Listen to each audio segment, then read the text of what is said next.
یہ تاثر ہے اور خود خان صاحب بھی فرماتے ہیں کہ پی ٹی آئی کے اندر دھڑے بندی اور کچھ لوگ وکٹ کی دونوں جانب کھیل رہے ہیں. آپ کے پاس بھی کچھ معلومات ہیں کہ کیا واقعی کچھ ایسے رہنما ہیں جو اسٹیبلشمنٹ سے بھی رابطے میں ہیں, پی ٹی آئی کے ساتھ بھی چل رہے ہیں اور یہی کر رہے ہیں جو خان صاحب فرما بھی رہے ہیں؟ دیکھیں, میرے پاس کوئی ایسی جامع معلومات تو نہیں ہے, لیکن آئی تھنک کہ جب یہ گفتگو لیڈرشپ کی جانب سے کی جاتی ہے کہ ہم اسٹیبلشمنٹ سے بات کرنے کے لیے تیار ہیں, تو وہ پھر رینک اینڈ فائل میں بھی وہ میسج چلا جاتا ہے کہ اسٹیبلشمنٹ سے بات کرنا کوئی اتنا برا نہیں ہے, کہ اگر لیڈرشپ بھی یہی سمجھتی ہے کہ انہی سے بات کر کے راستہ نکالنا ہے تو چلو ہم بھی کوشش کر لیتے ہیں, ہمارے رابطے رکھنے میں کیا ممانعت ہے. تو آئی تھنک اس میں کلیئرٹی جو ہے وہ لیڈرشپ کی سائٹ سے ہونی چاہیے کہ رینک اینڈ فائل کے لیے ڈائریکشن کیا ہو. سر, چائلڈ میرج بل پر آپ کی کیا رائے ہے؟ کیا آپ اس بل کو سپورٹ کرتے ہیں؟ کیونکہ ایک طرف ہم نے یہ دیکھا کہ مذہبی جماعتوں اور نظریاتی کونسل کو اس پہ خاصا اختلاف ہے, اور آپ کو نہیں لگتا کہ بظاہر وہ وقت آ چکا ہے جب ہمیں ایسی کونسلز کو وقت کے تقاضوں کے مطابق ری اسٹرکچر کرنے کی بھی ضرورت ہے؟ جی, میں تو اس بل کی مکمل حمایت کرتا ہوں, اور حمایت اس لیے کرتا ہوں, اس کی کچھ بنیاد ہے اور وہ نکات میں آپ کے سامنے اور آپ کے ناظرین کے سامنے بھی رکھ دیتا ہوں. پہلی چیز یہ ہے کہ متعدد اسلامی ممالک جو ہیں, جن میں سعودی عرب شامل ہے, ترکی شامل ہے, ایران شامل ہے, اور ان کے علاوہ بھی کئی, کہ جو اپنی جو قانون ہے اس حوالے سے بدل چکے ہیں, اور وہاں پر بھی اب جو 18 سال کی عمر ہے وہ کسی بھی بچی کے لیے, اس کی شادی کے لیے ایک ضروری حد مقرر قرار دی گئی ہے. پھر اگر ہم اس کو اگر لیگلی دیکھیں تو دیکھیں, شادی میرج ایک بہت بڑا فیصلہ ہوتا ہے اور ایک بہت بڑی رسپانسبلٹی ہوتی ہے. اس میں ایک ایسی بچی کو جس کی عمر 14-15 سال ہو, جو بمشکل ابھی اس نے دنیا دیکھنی شروع کی ہو, وہ اتنے بڑے فیصلوں کے لیے میں نہیں سمجھتا کہ ذہنی طور پر وہ بچی تیار ہوتی ہے. تو ایٹ لیسٹ جو ایک اگر آپ قانون کی نظر سے دیکھیں تو میرج میرے خیال میں اٹس اے کانٹریکٹ, وہ ایک معاہدہ ہے, اور اس کانٹریکٹ کو کرنے کے لیے کم از کم ایک لیگل ایج تو ہونی چاہیے, ایک لیگل پرسن تو ہونا چاہیے.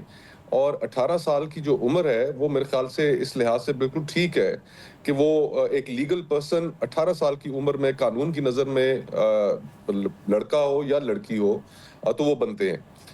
تو میں تو یہ سمجھتا ہوں کہ یہ بالکل ٹھیک قانون ہے, اچھا قانون ہے. دیگر اسلامی ممالک کی طرح ہماری اسلامی نظریاتی کونسل کو بھی چاہیے تھا کہ وہ اپنی رائے اس کے بارے میں تبدیل کرتے, لیکن افسوس کے ساتھ کہنا پڑتا ہے کہ ہماری اسلامی نظریاتی کونسل اس معاملے میں ابھی تک اپنی سوچ کو تبدیل نہیں کر پائی.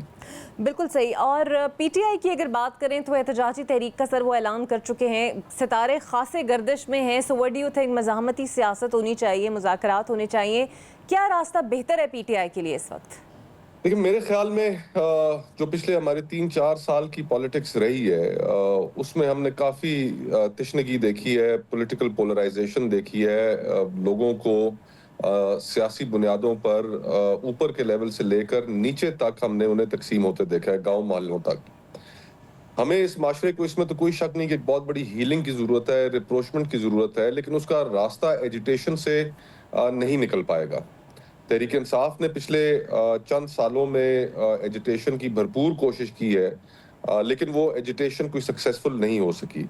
اور ابھی اس وقت جو ملک میں ماحول ہے اس میں ایجیٹیشن کا ماحول, ٹیمپو مجھے نظر نہیں آ رہا. اگر تحریک انصاف چاہتی ہے کہ ایجیٹیشن کے ذریعے ہی راستہ نکالا جائے تو پھر اس کے لیے at least they would have to spend some time کہ وہ ایک ٹیمپو بنا لیں, اور ٹیمپو کے بعد پھر وہ احتجاج کی سیاست کا رخ کریں. ابھی تو ایسا سچ نظر نہیں آتا. میرے خیال میں جو بہتر ڈائریکشن ہوگی وہ یہ ہوگی کہ دیگر سیاسی جماعتوں کے ساتھ وہ اپنے روابط کو بڑھائیں. تمام سیاسی جماعتیں, چاہے وہ حکومت میں ہوں, اپوزیشن میں ہوں, سب کے سب اس ملک میں اسٹیک ہولڈرز ہیں, اپنی اپنے حیثیت کے مطابق. مسلم لیگ نون, پیپلز پارٹی بھی اس ملک میں اسٹیک ہولڈرز ہیں. ایک ورکنگ ریلیشن شپ ان کے ساتھ قائم کریں, اور بھلے وہ پبلکلی نہ کیا جائے, لیکن آخر کار راستہ سیاستدانوں کو آپس میں بیٹھ کر ہی نکالنا پڑے گا. اور یہ ایک رویے کی تبدیلی میں تو چاہوں گا کہ تحریک انصاف اپنے اندر لے کر آئے, اور باقی پولیٹیکل پارٹیز کے ساتھ انگیج کر کے سیاسی حل نکالا جائے. اور مصطفیٰ صاحب، آپ سمجھتے ہیں کہ حکومت اس پوری سچویشن میں بڑی پر اعتماد ہے؟ اگر تحریک انصاف احتجاج کا اعلان بھی کر رہی ہے سو ایسی کوئی پینک سچویشن میں وہ نظر نہیں آتی.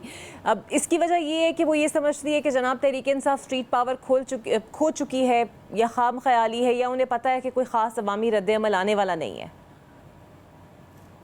اب میرے خیال سے اس وقت جو بڑی کانورسیشن ڈومینیٹ کر رہی ہے وہ انڈیا پاکستان کے تناظر میں ہے. جو ہماری داخلی سیاست ہے وہ ابھی تھوڑا پیچھے جا چکی ہے، اور یہ کانورسیشن لیکن الٹیمیٹلی چینج ہونی ہے. یہ چینج ہونا شروع ہو جائے گی 10 جون کے بعد. آپ دیکھیے گا کہ آپ خود جتنے ٹاک شوز کریں گی 10 جون آنورڈز، آپ سارے کے سارے ٹاک شوز بجٹ کے اوپر کریں گی. کیا تنخواہدار طبقے کو ریلیف ملا، نہیں ملا، مہنگائی بڑھنے جا رہی ہے، کم ہو رہی ہے، ٹیکسز زیادہ لگ رہے ہیں، کم لگ رہے ہیں. تو کانورسیشن چینج ہونا شروع ہوگی. اس کانورسیشن سے پھر آپ الٹیمیٹلی راستے نکلیں گے. اب جس طرح ہم سیگمنٹس آف سوسائٹی دیکھیں، ایگریکلچر ہمارا حکومت کے اپنے فگرز کے مطابق اس وقت ڈسرے کا شکار ہے. لارج اسکیل مینوفیکچرنگ ہماری اس میں ڈاؤن ورڈ ٹرینڈ ہے. زراعت کا تو اتنا برا حال ہو گیا ہے کہ اس نے جو حکومت کے اپنے گروتھ کے ٹارگٹس تھے، صرف زراعت کی وجہ سے وہ نیچے آ گئے ہیں. آج میں وہ اخبارات میں وہ رپورٹ پڑھ رہا تھا.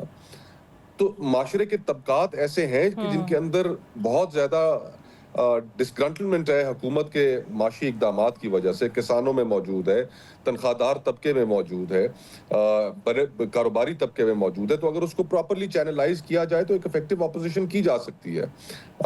تو I think that is the way forward. سیاست ایشوز کے اوپر ہی ہونی چاہیے. بہت ہم لوگوں نے ایک دوسرے کے گریبان کھینچ لیے، نوچ لیے. میرے خیال سے ایشوز کی طرف سیاست واپس آئے تو بہتر ہوگا. یہ تاثر ہے، اور خود خان صاحب بھی فرماتے ہیں کہ پی ٹی آئی کے اندر دھڑے بندی اور کچھ لوگ وکٹ کی دونوں جانب کھیل رہے ہیں. آپ کے پاس بھی کچھ معلومات ہیں کہ کیا واقعی کچھ ایسے رہنما ہیں جو اسٹیبلشمنٹ سے بھی رابطے میں ہیں، پی ٹی آئی کے ساتھ بھی چل رہے ہیں اور یہی کر رہے ہیں جو خان صاحب فرما بھی رہے ہیں؟ دیکھیں، میرے پاس کوئی ایسی جامع معلومات تو نہیں ہے، لیکن آئی تھنک کہ جب یہ گفتگو لیڈرشپ کی جانب سے کی جاتی ہے کہ ہم اسٹیبلشمنٹ سے بات کرنے کے لیے تیار ہیں، تو وہ پھر رینک اینڈ فائل میں بھی وہ میسج چلا جاتا ہے کہ اسٹیبلشمنٹ سے بات کرنا کوئی اتنا برا نہیں ہے. کہ اگر لیڈرشپ بھی یہی سمجھتی ہے کہ انہی سے بات کر کے راستہ نکالنا ہے تو چلو ہم بھی کوشش کر لیتے ہیں، ہمارے رابطے رکھنے میں کیا ممانعت ہے. تو آئی تھنک اس میں کلیئرٹی جو ہے وہ لیڈرشپ کی سائڈ سے ہونی چاہیے کہ رینک اینڈ فائل کے لیے ڈائریکشن کیا ہو. وہ اب obviously ہمیں یہ تو نظر آتا ہے کہ دھڑے پر تحریک انصاف میں بہت زیادہ ہے. وہاں پر اس وقت اگر بات کریں تو بظاہر ایسا لگتا ہے کہ 4-5 گروپس بنے ہوئے ہیں اور ہر کوئی ایک دوسرے کے پیچھے ہے. بہر طور ان کو یہ اپنی جو انٹرنل دھڑے بندی ہے اس کو ختم کرنا پڑے گا. لوگوں کو ایک دوسرے کے ساتھ بیٹھنا پڑے گا اور رینک اینڈ فائل میں اپنے ایک ڈسپلن لے کے آنا پڑے گا، جس کا ابھی فی الحال فقدان نظر آتا ہے.